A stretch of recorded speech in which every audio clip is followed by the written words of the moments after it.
Former AEW World Champion MJF reportedly was involved in a fan altercation at the hotel after defeating Mystico and stealing his mask at AEW Grand Slam Mexico in Arena Mexico last night. Mercedes Moné adds another championship to her collection as she wins the CMLL World Women's Championship at Grand Slam Mexico. Her first defense of the aforementioned title has also been revealed in CMLL. Bryan Danielson makes a shock return to AEW after Grand Slam Mexico last night and does get physical inside the squared circle. Hologram extends his winning streak and is also 4 million pesos richer at Grand Slam Mexico last night.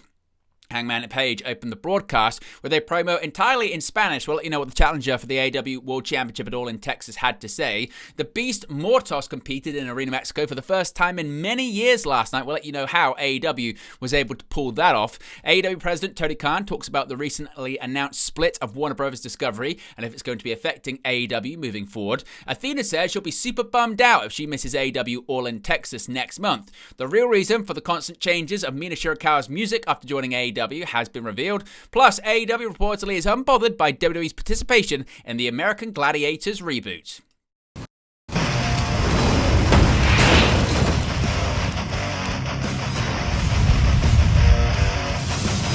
Hey guys, welcome back to Wrestling News 365. Hope everyone is doing very well. As always, there are plenty of news stories to get into in the world of professional wrestling. Before we begin today's news video, you can see right there, we are now less than 500 subscribers to go until 23,000 on that road to 25k. Of course, our goal is to hit 25k in 2025. So if you haven't already, be sure to subscribe. In addition, you can become a member of the WN365 roster. You can scan that QR code right there on the sidebar. You can click the link in the video description or the join button and join members of the WN365 roster. You get your badges, your emojis, and your exclusive members-only content. Right, let's begin with a fan altercation coming out of Grand Slam Mexico because former AEW World Champion MJF has got some pretty real heat after last night's show at Arena Mexico.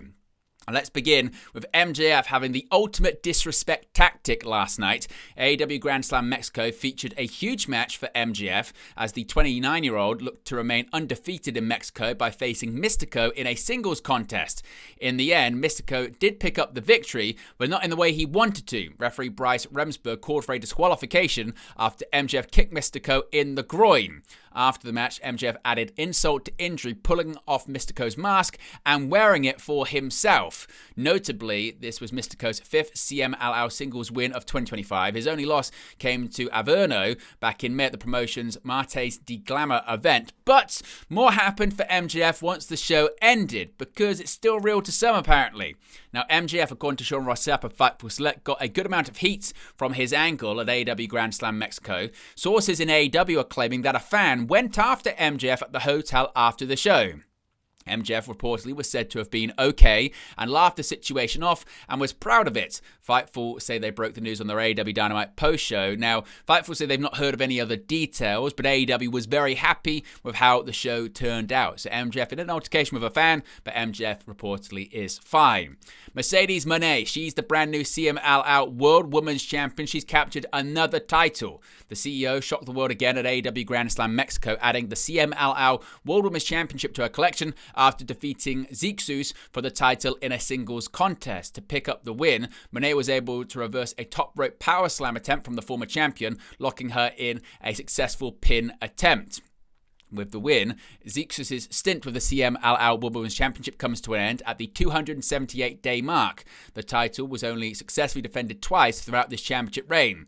Moné now holds the AEW TBS Championship, Rev Pro Undisputed British Women's Championship, EWA Women's Championship, and the CMLL World Women's Championship. And we know who her first title defense is already going to be against for the AEW star.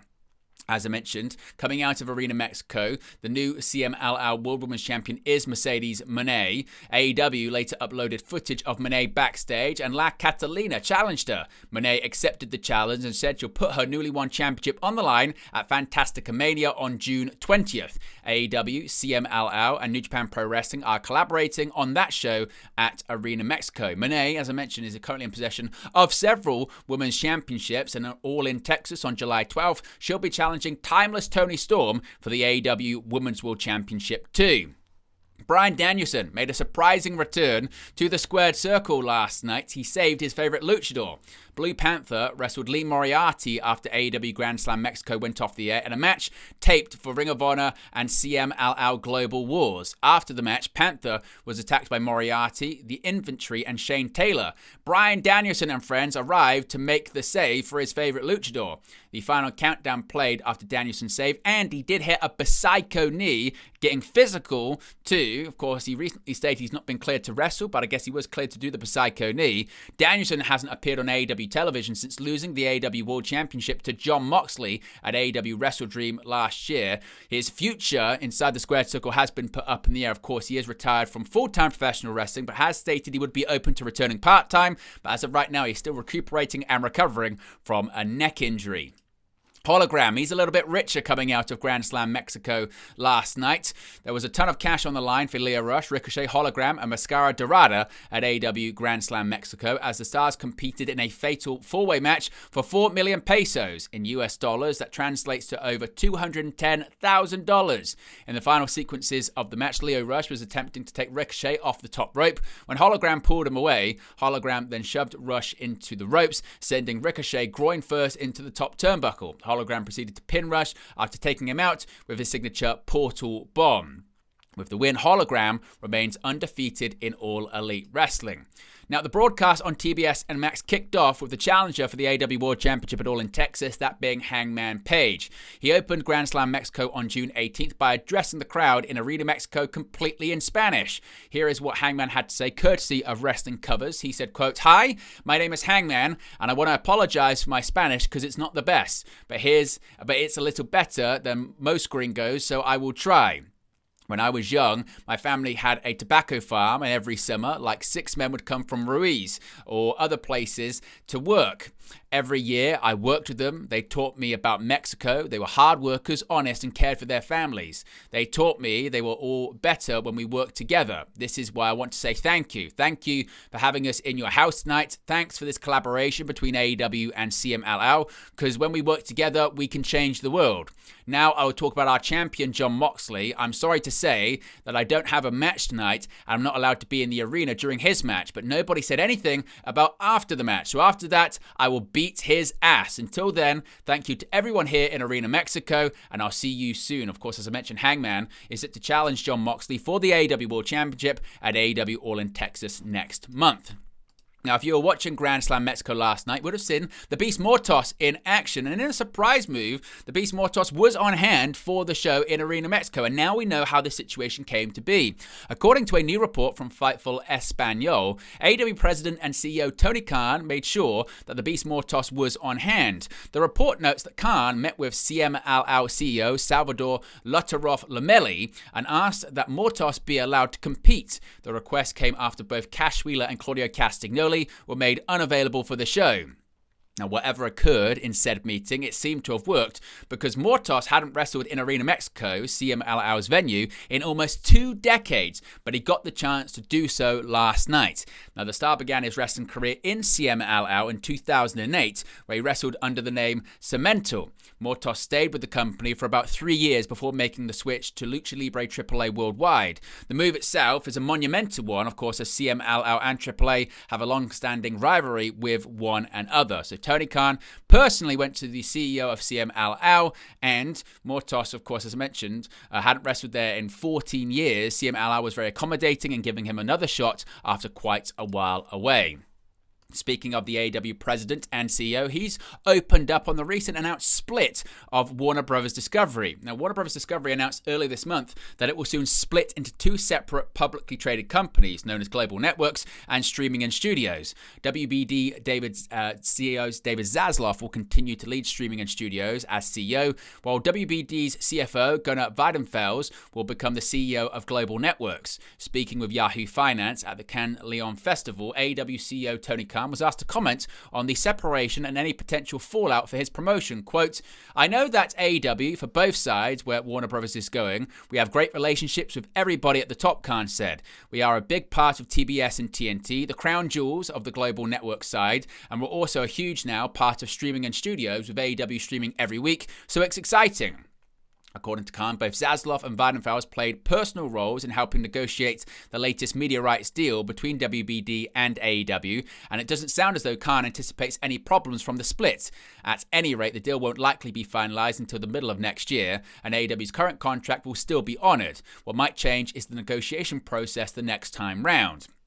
AEW's current deal with WBD is expected to run through 2028. Throughout the recent interview, Khan projected optimism for the company's future and stated that they've had a strong financial year thus far. Of course, next up was the debut in Arena Mexico last night, which AEW, of course, is very happy about. Now, the next big pay-per-view for AEW, of course, is All In Texas next month, and many people have wondered if Athena is going to be on hand for the show at Globe Life Field in Arlington, Texas. With Ring of Honor Women's World Champion Athena from Texas, it has been speculated that she could be on the card for the show in her home state. Speaking with the Takedown on SI, Athena noted she doesn't currently know whether or not she's factored into any plans for All In Texas. Noting that she'd be super bummed out if she missed the show, she said, quote, "I don't know if that's in my stars. If not, I have a Ring of Honor pay-per-view that I will probably be defending my championship on. You know, I would probably be super bummed out if I wasn't on All In, but honestly, there's still time." Now, Athena has held the Ring of Honor Women's Championship for over 920 days, winning the gold from Mercedes Martinez at the December 10, 2022 Final Battle pay-per-view. Now, let's go over to Mina Shurikawa. Of course, has gone through a few music changes recently. Now, Mina Shurikawa was confirmed as a new AEW signing during the episode of Dynamite before Double or Nothing in May 2025. Her first match under her new contract saw her compete with World Women's Champion Timeless Toni Storm, AZM Sky Blue, at AEW Dynamite Spring Break on May 14th. Shurikawa would enter with new theme music, only to have her old theme played after she was victorious in the match. AEW President Tony Khan would confirm that he had made the decision to switch the music, responding to the online reaction to the new theme. During a recent appearance on Close Up with Renee Paquette, Shurikawa addressed the change of music and how the new track came to be, saying, quote, "Returning to AEW, I wanted to change something. My friend made me a new song. I love that track, but maybe my fans preferred my old one because it's very iconic. After the match, I asked Tony, so my music, what happened? He said he loved the old music." Now, Shurikawa would go on to face Timeless Toni Storm for the AEW Women's World Championship at Double or Nothing on May 25th, although she was unsuccessful in her bid to claim the title. And finally, there's been a lot of discussion about this American Gladiators reboot involving people from both AEW and WWE. Now, professional wrestling is heavily involved with the reboot of American Gladiators, which will air on Amazon Prime Video. WWE's The Miz has been announced as the host of the show, while former WWE talent Rick Boogs will be one of the Gladiators, as well as AEW's Wardlow and Camille and OVW's Jesse Goddard and J-Rod. Reports in recent days had noted that tensions within pro wrestling from the WWE versus AEW rivalry had already caused rumblings of issues with American Gladiators, particularly from one side. In an update, Fightful Select has reported that sources within WWE hadn't heard of any issues around American Gladiators, and they expected the situation to be professional. Talent involved with American Gladiators were reportedly caught off guard when The Miz was announced as the host, as they feared AEW would take issue with Mike Mizanin's involvement. Tony Khan's promotion had no issues with WWE's involvement as the show airs on Amazon Prime Video, and WWE's integration was just a case of acquiring The Miz as the American Gladiators host. So filming of American Gladiators is ongoing in Paris, France, and reportedly set to wrap up on July 1st. But there you go, guys, the latest pro wrestling news for you. Be sure to smash a like on the like button. Be sure to subscribe, as you can see right there. We're now less than 500 subscribers away from 23,000. Of course, our goal is to hit 25k in 2025. So if you haven't already, be sure to subscribe. Join the ever-expanding WNU, that being the Wrestling News Universe. In addition, you can become a member of the WN365 roster. You get your badges, your emojis, and your exclusive members-only content. How do you become a member of the roster? It's very easy. You can scan that QR code that's right there in the sidebar right there. In addition, you can also click the link in the video description or click the join button. As I mentioned, you get your badges, your emojis, and your exclusive members-only content.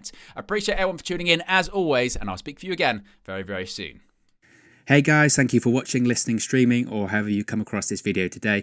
Be sure to click on the video on the right there to watch our next video, or click the bottom there to subscribe, or the bottom right hand corner. Thank you very much, and I'll speak to you again very soon.